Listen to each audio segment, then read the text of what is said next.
كانوا من الناس في المكتب ديال المجلس السابق. وتخيل معايا الا قلت لك شنو حققوا للمدينه يعجبك الحال زعما. تخيل معايا المشروع الوحيد الذي حققه المجلس السابق هو جوج طواليطات السيد مصطفى. تخيل معايا جوج طواليطات 60 مليون بونت كوموند كل واحد فيهم.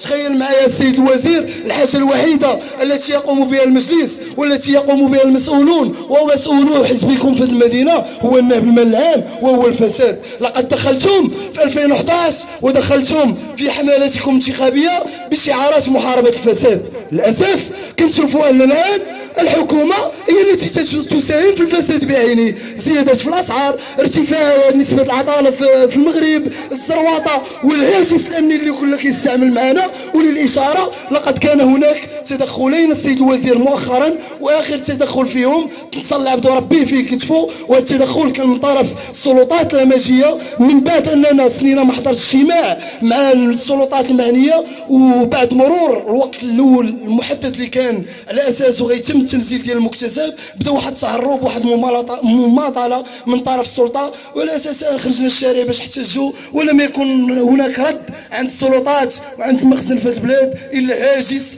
ديال الزرواطه والهاجس ديال العصا. للاسف